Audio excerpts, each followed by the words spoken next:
Hi, I have with me on a Skype connection Eric Lundgren. Eric is located out in California. I'm sure he'll tell us exactly where in California. And we are going to talk about his company, Big Battery. And we know that there are a lot of batteries that are being created, and we know probably a lot more that are going to be coming on stream over the next decade or so.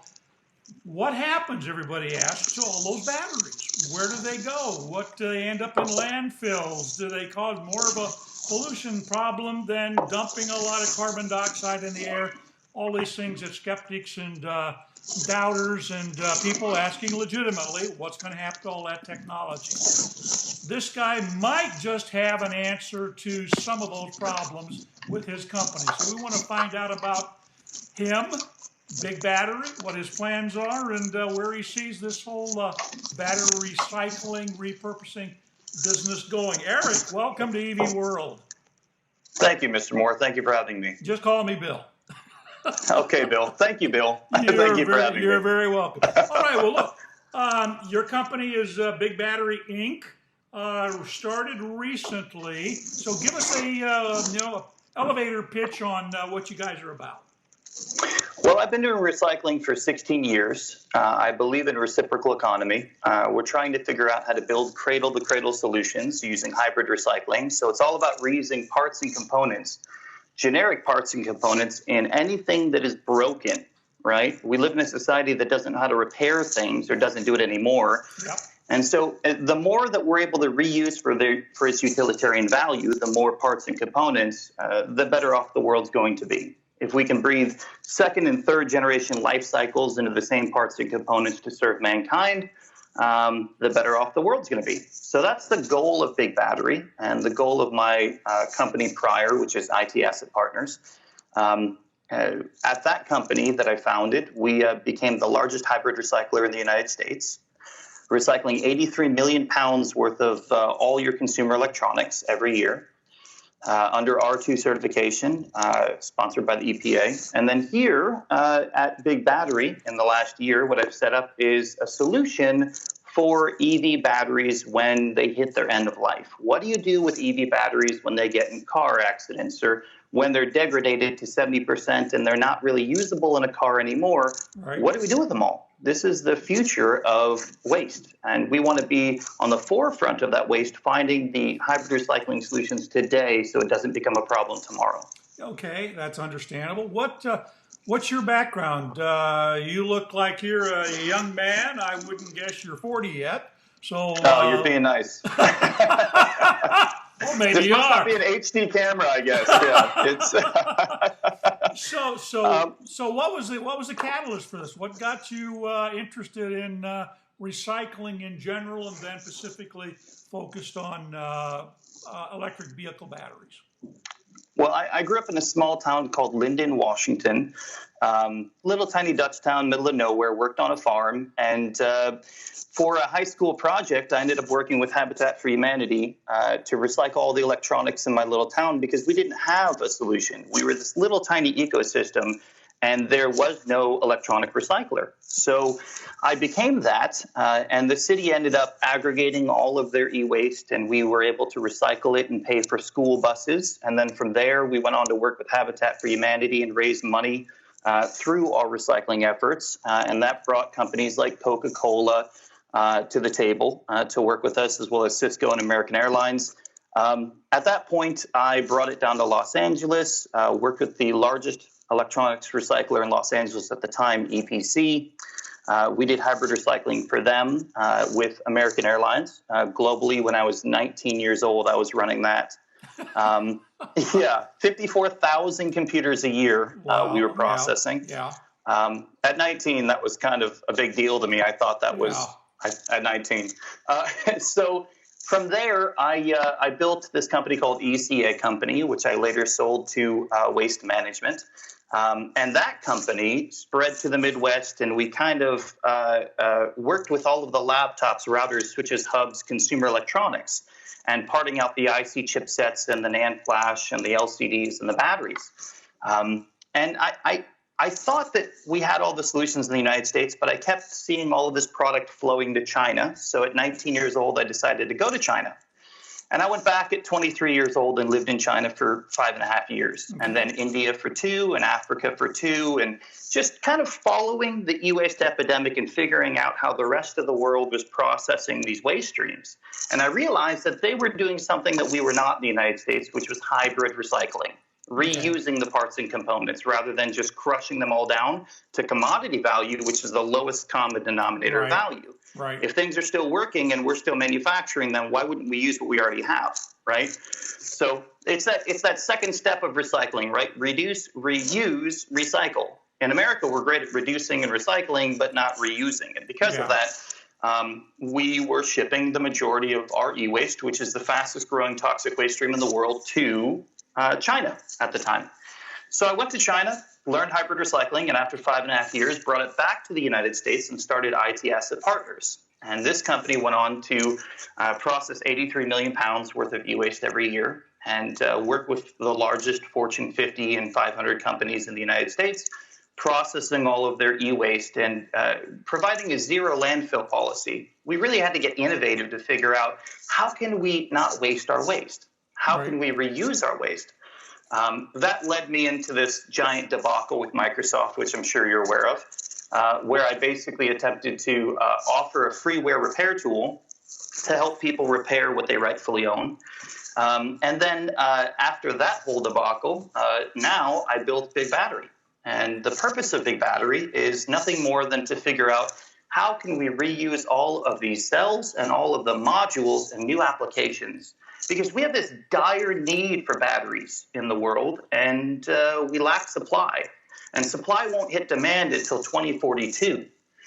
So any way that we can reuse batteries it's just the right answer. We need to start doing this. And I don't see it as a problem. I see these lemons, and I want to turn them into lemonade.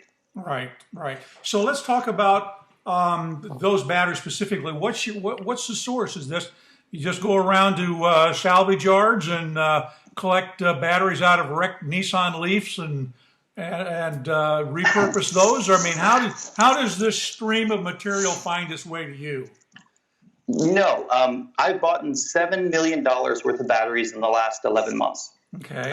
And I'm going to show you one of our processing facilities, and you're going to see more batteries than I think you've ever seen in your life. In fact, I've been told that we're the right private aggregator of batteries in the United States today by weight.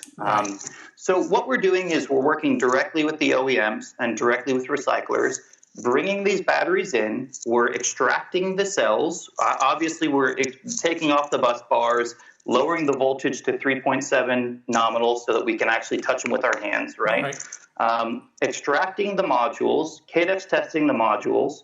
If the modules are bad, we're extracting the cells and KDEX testing the cells. They go through a rigorous process for recertification, and we figure out what the state of health is of the battery. These aren't like your standard AA's, right? A lot of these batteries, if you have a 10 kilowatt hour battery and it's 90%, right, a 10% degradation, or maybe 80%, a 20% degradation, you still have an 8 kilowatt hour battery, which is amazing.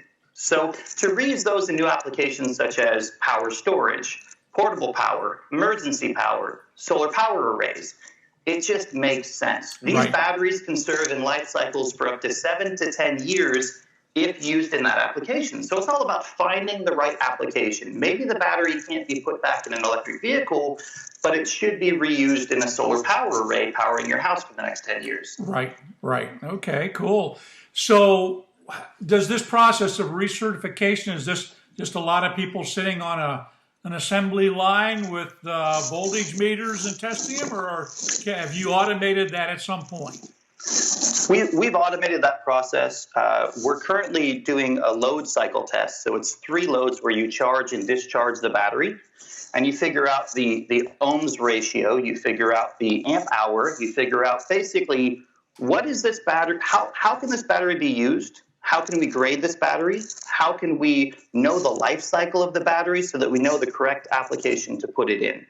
And then you take all the batteries from an electric vehicle and you keep them in the same family so that they're the same voltage and so that they're the same degradation ratio. Right. You don't want to mix and match. You're literally creating solutions based off of what the old pack was. So Right. if it was a grade D pack, it might go into a little portable scooter. If it's a grade C pack or B pack, those are going to go into solar power arrays. A grade A pack is going to go into a portable power unit. Okay. Right? I'll give you an example here. Here's a cell. Okay. Right. I can't tell you what this comes out of, but there's very few companies in the EV That realm that use use that this cell. particular cell. Yes. Yeah. So I just purchased 400,000 of these in the format of packs. Okay. And you can see where we've extracted. I don't know if you can see that, but we actually scrape off the glue on this unit, and this unit will be KDEX tested. Okay. Right. Then we laser a cap on, and I can send you a video of that, right? A safety cap. Then we wrap it. And when we wrap it, we turn this cell, which was in an electric vehicle, right, into a pack like this right here. Let's see. Oh, okay. All right. Okay.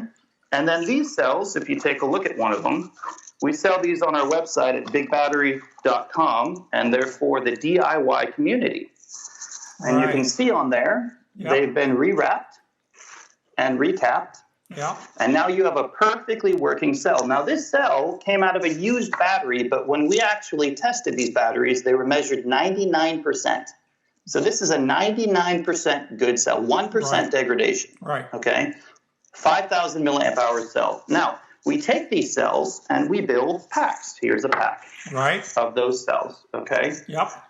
And then that pack, we then put a BMS on it, our own proprietary BMS, and we wrap it. And that looks like a nice scooter battery or an e-bike battery.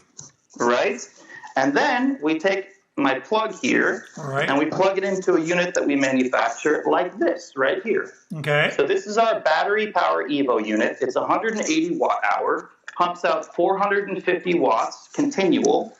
And if you take one of these units out, on the back, they're solar powered. So this is a micro solar power array made from 92% garbage, consumer waste by weight. Okay. Now this unit, because you have the 2 outs, this is the 110 unit. We also offer a 220 unit for overseas. Right. And these units are able to be reused for up to 7 to 8 years, as they currently sit as a portable power unit that weighs 4 pounds. But the amazing thing is I can power my big screen TV and the computer that I'm talking to you on right now with this unit. Yeah. For how long, generally? Good point, right? Yeah. So my big screen TV in my house is 65 inches. That I powered for three hours, about 2 hours and 45 minutes. Right. Okay. Right. So think tailgating party, think emergency backup. But what I really care about is this unit can work with a rice cooker. So in America, that means nothing. But overseas, a rice cooker, if you can cook rice with one of these units, if you can have LED lights with this unit, if you can power a fan, you can change the world of somebody that lives in Cambodia or India that's currently burning for light source and burning kerosene or burning a fire for food. I want to be able to offer the first format of power to countries that can't afford it. And we're at a price point that's below below lead acid. So all of my products are $86 a kilowatt hour, where if you look at any other manufacturer of these batteries, they're charging up to $400 a kilowatt hour. So we're making new technology affordable to the masses.